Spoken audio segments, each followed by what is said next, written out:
Hello friends, welcome to my official YouTube channel unique star. जी हाँ, आज के सेशन में फिर से आप सभी का स्वागत है। दोस्तों, जैसा कि आप जान रहे हैं कि एलसीएम और एचसीएफ का सेशन चल रहा है, जिसमें हम आज महत्वपूर्ण क्वेश्चन को लेकर आए हैं। चलिए देखते हैं उन क्वेश्चन को। देखिए, यहाँ पर क्वेश्चन है कि वह सबसे छोटी संख्या ज्ञात कीजिए जब उसमें 8 जोड़ा जाता है तो वह 30, 45, 65 तथा 68 से पूर्णतः विभाजित होती है। तो जब भी इस प्रकार का क्वेश्चन आए तो सबसे पहले दी गई संख्याओं का लसाअ निकाल लेते हैं। दी गई संख्याओं का लसाअ निकाल लेते हैं। तो चलिए, दी गई संख्याएं क्या हैं? 30, 45, 65 तथा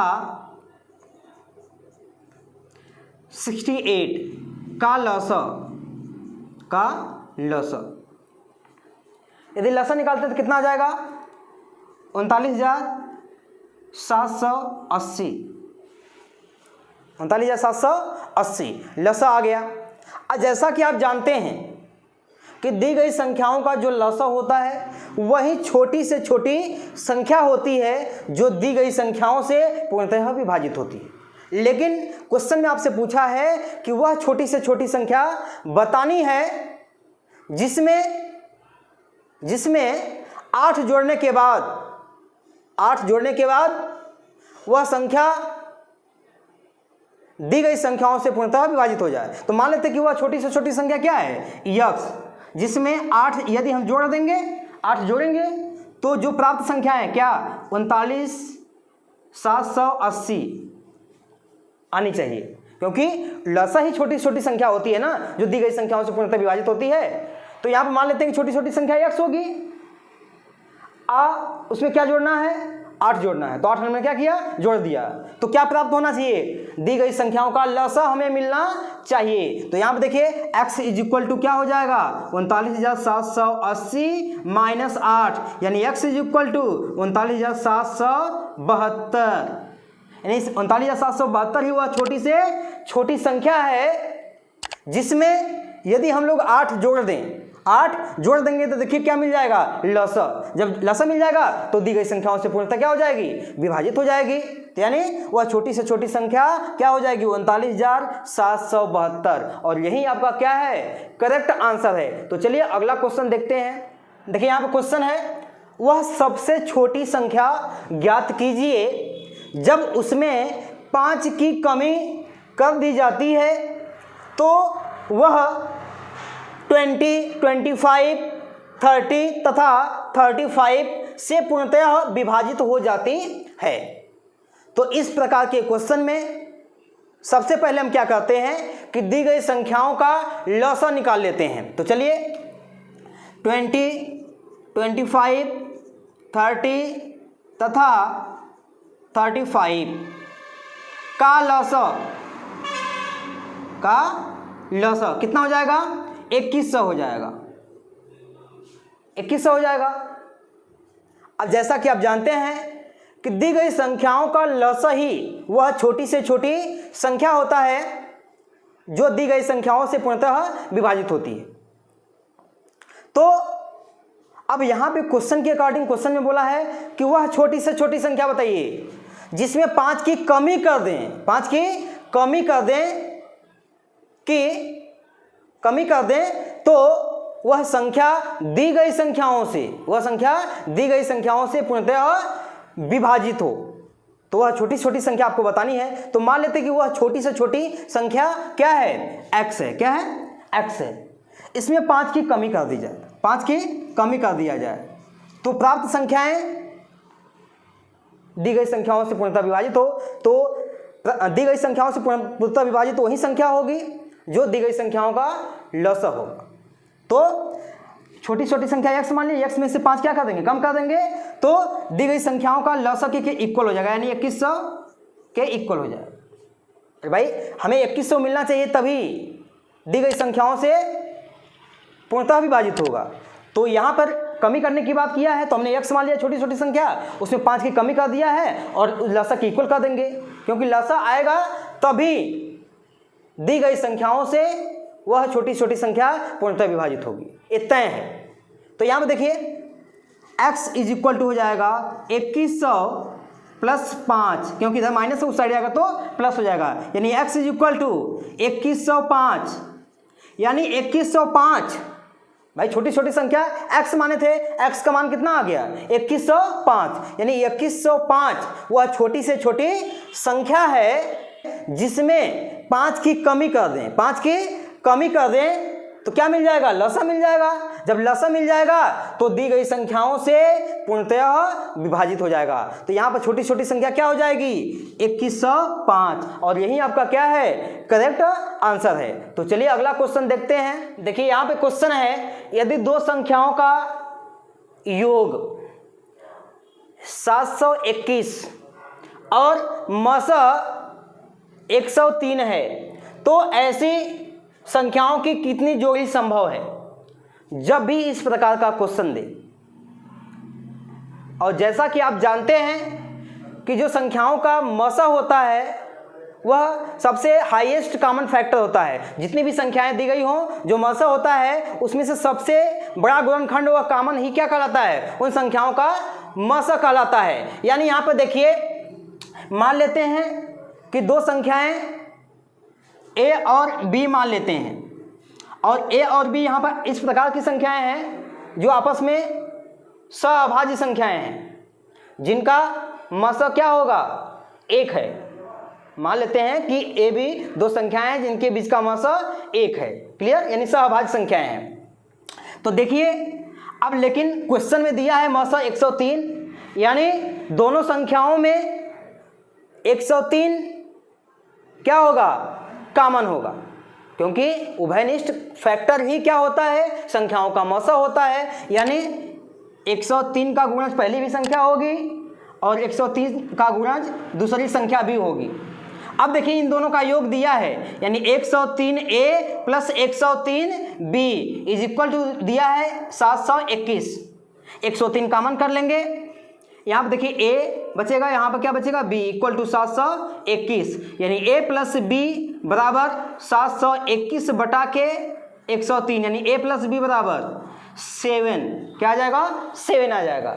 अब देखिए यहाँ पे a और b में क्या कॉमन मिलेगा, 1 मिलेगा, यानी a और b का ऐसा मान हमें लेना है, ऐसा मान लेना है कि उनके बीच का a और b के मान के बीच का मसा 1 हो, और इन दोनों का योग करने के बाद कितना आना चाहिए 7 आना चाहिए। कितना आना चाहिए 7 आना चाहिए। चलिए देखते हैं, वैल्यू पुटअप करते हैं। यहाँ पे देखिए 5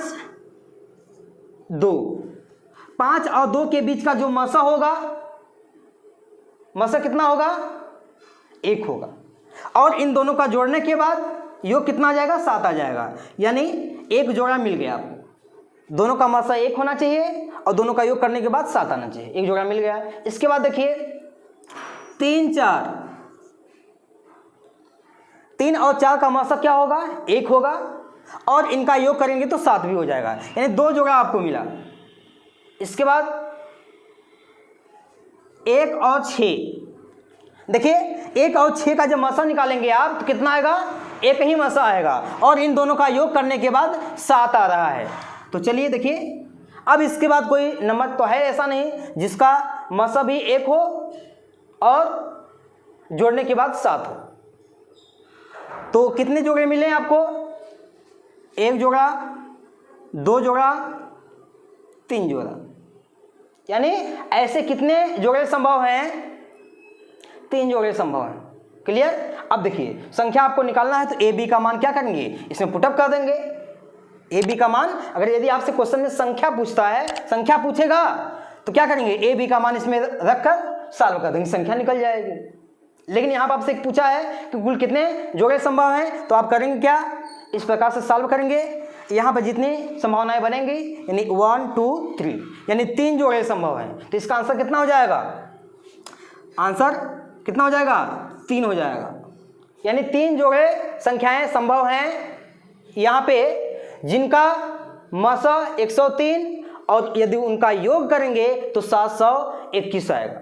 क्लियर। अब यदि संख्या पूछता तो यहाँ पर ए बी का मान आप क्या निकाले ही हैं, अब उसमें रख देंगे संख्या निकल जाती। तो यहाँ पर आपको बस ओनली संभव जोड़े बताने हैं। तो कितने संभव जोड़े हो गए, 3 हो गए।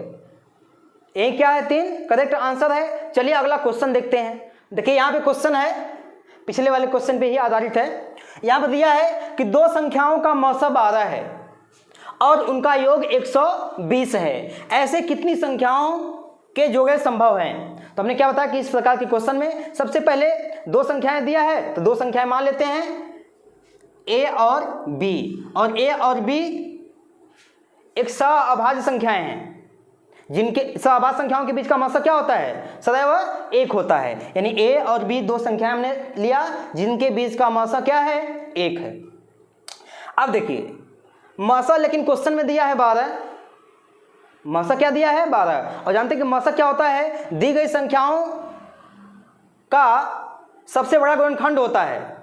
दी गई संख्याओं का जो सबसे बड़ा गुणनखंड होता है यानी कॉमन होता है, जो दोनों सब में क्या हो, शामिल हो, वही क्या होता है, दी गई संख्याओं का मौसा होता है। तो यानी 12 का गुणज पहली भी संख्या होगी और 12 का गुणज दूसरी संख्या भी होगी, तभी तो 12 दोनों में कॉमन मिलेगा, तभी तो मौसा क्या कहलाएगा, इन संख्याओं का मौसा क्या कहलाएगा, 12 कहलाएगा, क्योंकि दोनों में से 12 क्या है, उभयनिष्ठ कॉमन गुणनखंड है। क्लियर।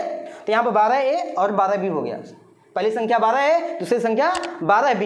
अब इसके बाद क्या करना है, दोनों का योग दिया है 120, यानी 12a plus 12b is equal to 120। तो देखिए 12 कॉमन कर लेंगे, a प्लस b बराबर 120, यानी a प्लस b बराबर 120 बटा के 12, यानी a प्लस b बराबर 10। अब देखिए अब यहाँ पर a और b में कुछ कॉमन नहीं ना है, क्या कॉमन मिलेगा, 1 मिलेगा, यानी यहाँ पर a और b का मौसा क्या होगा, 1 होगा, क्योंकि दोनों में से कॉमन क्या होगा, 1 होगा। जब 1 कॉमन होगा, उभयनिष्ठ गुणनखंड 1 कॉमन होगा, जब 1 कॉमन होगा तो इन संख्याओं का क्या हो जाएगा, a और b का यहाँ पर मौसा होगा।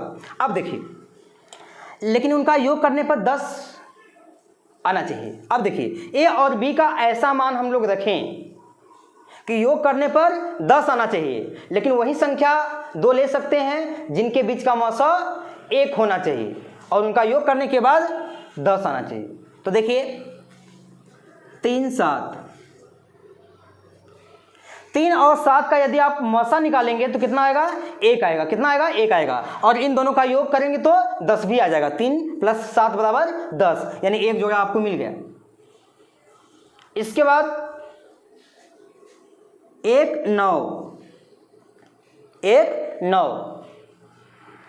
तो यहां पे देखिए 1 और 9 दोनों को जोड़ेंगे यानी प्लस करेंगे तो कितना आएगा, 10 आएगा, और 1 और 9 का जब मौसा आप निकालेंगे तो 1 ही आएगा, यानी एक जोड़ा आपको और मिल गया।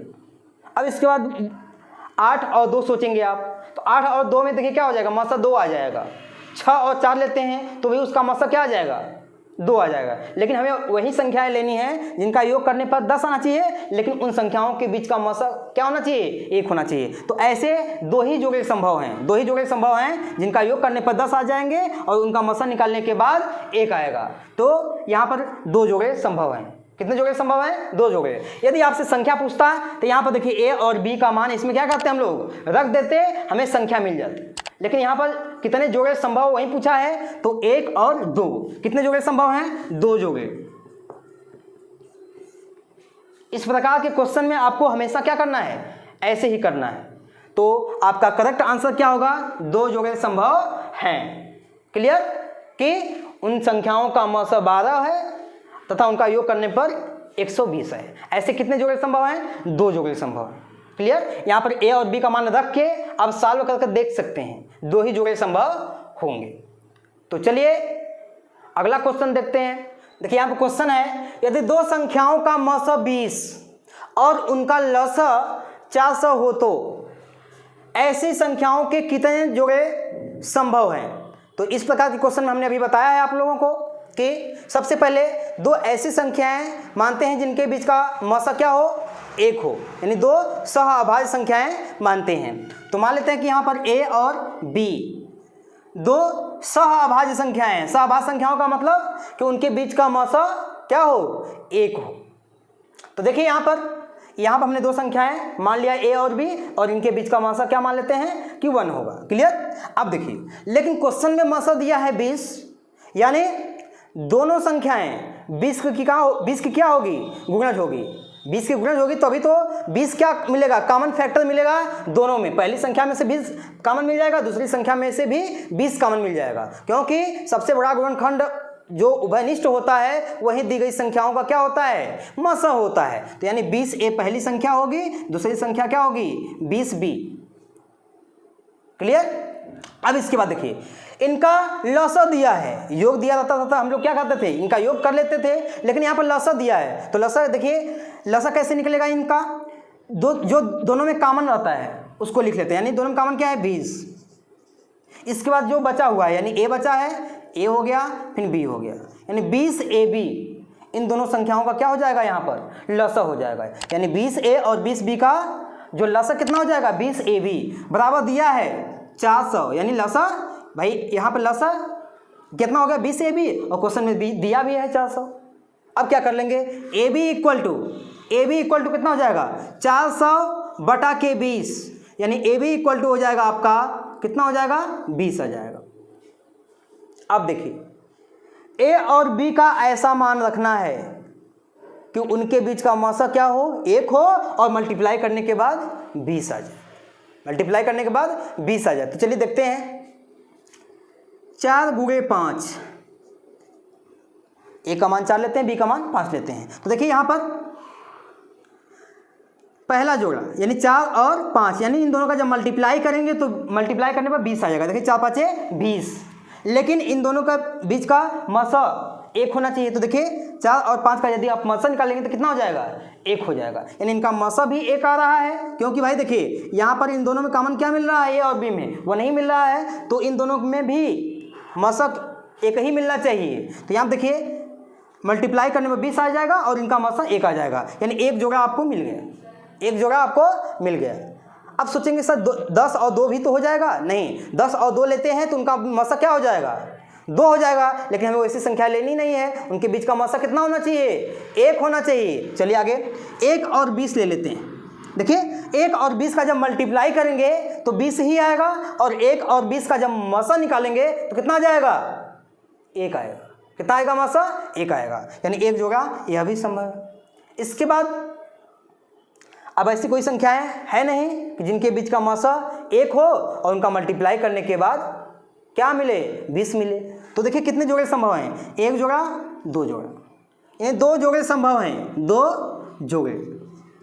2 जोड़े ही संभव हैं। तो आपका आंसर कितना हो जाएगा 2 हो जाएगा, 2 क्या है आपका करेक्ट आंसर है।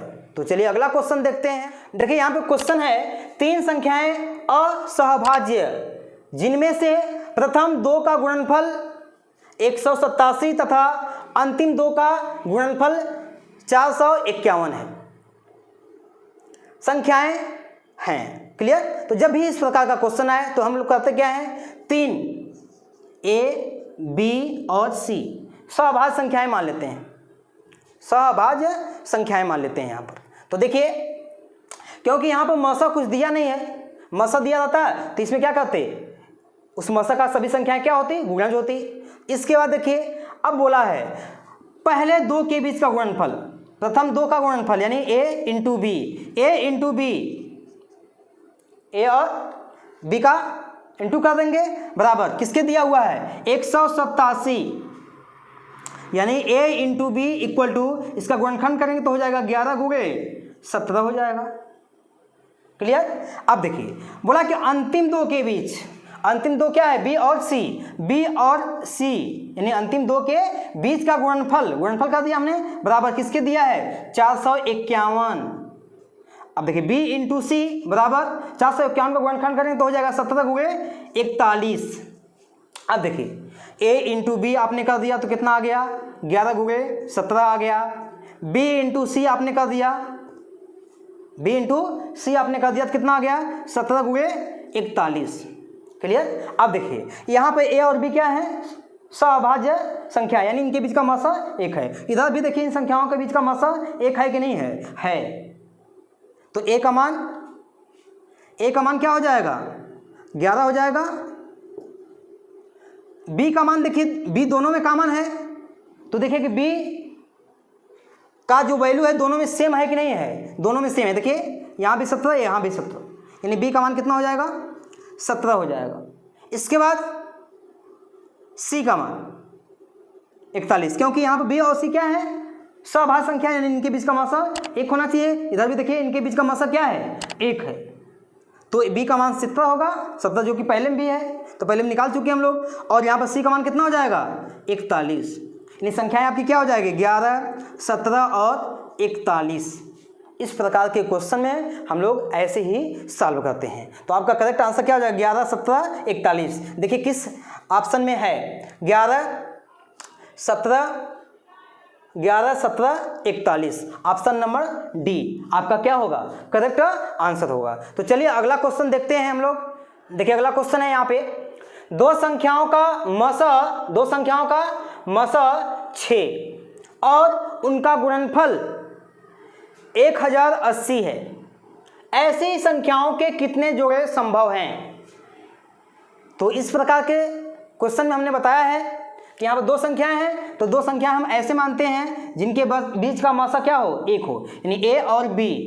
हमने दो संख्याएं मान लिया जिनके बीच का मासा क्या है, 1 है, यानी ए और बी क्या है, सहभाज्य संख्याएं हैं। इसके बाद लेकिन क्वेश्चन में दिया है कि इनका मासा 6 है, यानी पहली संख्या भी 6 की गुणज होगी, दूसरी संख्या भी 6 की गुणज होगी। तो अभी देखिए दोनों में सबसे हाईएस्ट कॉमन फैक्टर ही क्या कहलाता है, उन संख्याओं का मासा कहलाता है। तो यहाँ देखिए दोनों में से 6 कॉमन हो जाएगा, इन दोनों संख्याओं का मासा कितना आ जाएगा, 6 आ जाएगा। क्लियर, यानी 6a और 6b हो जाएगा संख्या। अब दिया कि इनका गुणनफल, लसा नहीं दिया है, यहाँ पे गुणनफल दिया है, यानी 6a पहली संख्या गुणे दूसरी संख्या, 6a इंटू 6b बराबर 1080। यहाँ देखिए 6 इंटू 6 36 हो जाएगा, मल्टीप्लाई करेंगे तो a इंटू बी बराबर 1080, यानी ए बी इक्वल टू 1080 बटा के 36, यानी ए बी इक्वल टू हो जाएगा आपका 30। अब देखिए a इंटू बी बराबर 30।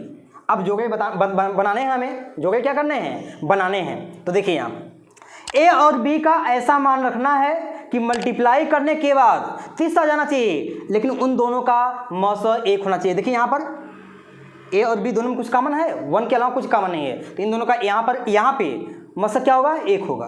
तो ऐसी संख्याएं लेना है कि उनका मासा 1 हो, लेकिन मल्टीप्लाई करने पर कितना आना चाहिए, 30 आना चाहिए। चलिए यहाँ पर देखते हैं, पहले 5 इंटू 6, 5 और 6 का जो मासा कितना होगा, 1 हो जाएगा, मल्टीप्लाई करेंगे तो 30 भी आ जाएगा, 6 5 से 30, यानी एक जोड़ा मिल गया आपको। 1 गुणे 30, यानी 1 गुणे 30 करेंगे तो कितना हो जाएगा, 30 ही आएगा, और 1 और 30 का जो मासा होगा वो अभी 1 होगा, यानी यहाँ पर एक जोड़ा और मिल गया। इसके बाद देखिए 2 गुणे 15, 2 गुणे 15, 2 गुणे 15 हो जाएगा, तो कितना हो जाएगा, देखिए यहाँ पर मल्टीप्लाई करेंगे तो 30 आ जाएगा, 15 दूना के 30, गुणनफल कितना आ जाएगा, 30 आ जाएगा। और 2 और 15 का देखिए मासा भी क्या आएगा, 1 आएगा, क्योंकि 2 और 15 में कॉमन क्या मिल रहा है, 1 ही मिल रहा है, यानी मासा 1 आ जाएगा, मल्टीप्लाई करने में कितना आ जाएगा, 30 आ जाएगा, यानी एक जोड़ा और संभव हुआ। इसके बाद देखिए 3 गुणे 10, 3 दाम में 30 होता है, इन 3 और 10 का मल्टीप्लाई करेंगे तो 30 आ जाएगा, लेकिन देखिए इनका मासा 1 है कि नहीं है, 3 और 10 में देखिए कुछ कॉमन नहीं मिल रहा है, 1 ही मिल रहा है, यानी 3 और 10 का मासा भी क्या होगा, 1 होगा। यहाँ पर मासा 1 आ रहा है, मल्टीप्लाई करने में 10 आ रहा है, यानी यह जोड़ा भी क्या होगा, संभव होगा। यानी कुल कितने जोड़े बने, 1 2 3 4, तो ऐसे कितने जोड़े संभव होंगे, 4 जोड़े संभव होंगे, 4 जोड़े संभव होंगे जिनका मासा 6 होगा और उन संख्याओं का गुणनफल 1080 आएगा। और यही 4 जोड़े क्या हैं, आपके करेक्ट आंसर हैं। तो चलिए अगला क्वेश्चन देखते हैं। यहाँ देखिए क्वेश्चन है, 3 संख्याओं का मासा 8, यदि 2 संख्याएं 32 एवं 40 हो और तीनों का लसा 480 हो तो तीसरी संख्या का मान ज्ञात कीजिए। तो यहाँ पे 2 संख्याएं आपको दिया गया है, क्या, 32 40। अब तीनों संख्या का मौसा 8 है, तो ये तय है कि ये दो संख्याएं 8 का क्या है, गुणज है। 8 से भागा देंगे तो कट जाएंगी, तो तीसरी संख्या भी 8 की क्या होगी, गुणज होगी। तो क्या मान लेंगे, 8x मान लेंगे। देखिए 8 का गुणज हो गया। अब इनका लौसा कैसे निकलेगा, देखिए यहाँ पर हो जाएगा 4 × 8, इसको हम 40 को लिख सकते हैं 5 × 8, इसको हम लिख सकते हैं 8 × x। सब में से 8 कॉमन हो जाएगा, यानी मौसा कितना आ जाएगा, 8 आ जाएगा। इसके बाद जो सब में बचा हुआ है, ठीक है, इसमें 4 बचा है, इसमें 5, इसमें x, मल्टीप्लाई कर देंगे × 4 × 5 × x बराबर, यानी ये लसा हो गया। इसी लसा के वैल्यू यहाँ पर दी गई हुई है, कितना, 480। अब देखिए मल्टीप्लाई करेंगे 8 × 4 × 5 तो कितना हो जाएगा, 160। x बराबर 480, यानी x = 480 अब बटा के 160, यानी x = 3। अब तीसरी संख्या आपसे पूछा है, तो तीसरी संख्या क्या है, 8x है। तीसरी संख्या क्या है, 8x है। अब x का मान आपको पता चल गया है, यानी 8 × 3 बराबर 8 × 3 = 24, यानी तीसरी संख्या आपकी क्या हो जाएगी, 24 हो जाएगी। यही 24 आपका क्या है, करेक्ट आंसर है। चलिए अगला क्वेश्चन देखते हैं। देखिए यहाँ पे क्वेश्चन है कि 3 संख्याओं का मौसा 8 तथा उनका योग 96 है, यदि उन संख्याओं का लसा 480 हो तो संख्याएं ज्ञात कीजिए। देखिए इस प्रकार के क्वेश्चन में 3 संख्याएं दी गई हुई हैं और तीनों का मौसा क्या है, 8। तो पहले क्या करते हैं हम लोग, A B C सह अभाज्य संख्याएं मान लेते हैं। मीन्स कि ये तीनों का मौसा क्या होना चाहिए, 1 होना चाहिए। क्लियर। लेकिन क्वेश्चन में दिया है कि इन तीनों संख्याओं का मौसा कितना होना चाहिए, 8, यानी तीनों संख्याएं 8 की क्या होंगी, गुणज होंगी। यानी तीनों में 8 क्या सबसे बड़ा कॉमन फैक्टर मिलना चाहिए, यानी पहला हो जाएगा 8A, दूसरा भी हो जाएगा 8B, तीसरा भी क्या हो जाएगा 8C। अब इसके बाद क्या दिया हुआ है, उनका योग दिया है, यानी 8A + 8B + 8C बराबर 96। देखिए 8 कॉमन कर लीजिए, A + B + C बराबर 96, यानी A + B + C बराबर 96 बटा के 8, यानी A + B + C बराबर कितना हो जाएगा, 12 हो जाएगा। डिवाइड करेंगे 96 में 8 से तो कितना हो जाएगा, 12 हो जाएगा। इसके बाद दिया है, देखिए क्या दिया है, उनका लसा दिया है 480। तो देखिए लसा क्या हो जाएगा, सबसे पहले जो कॉमन रहता है उसको लिख लेते हैं, 8 हो जाएगा, और फिर बचा हुआ यानी ABC का मल्टीप्लाई कर देंगे, यानी 8ABC उसका क्या हो जाएगा, लसा हो जाएगा इन संख्याओं का। और यही लसा दिया हुआ है 480।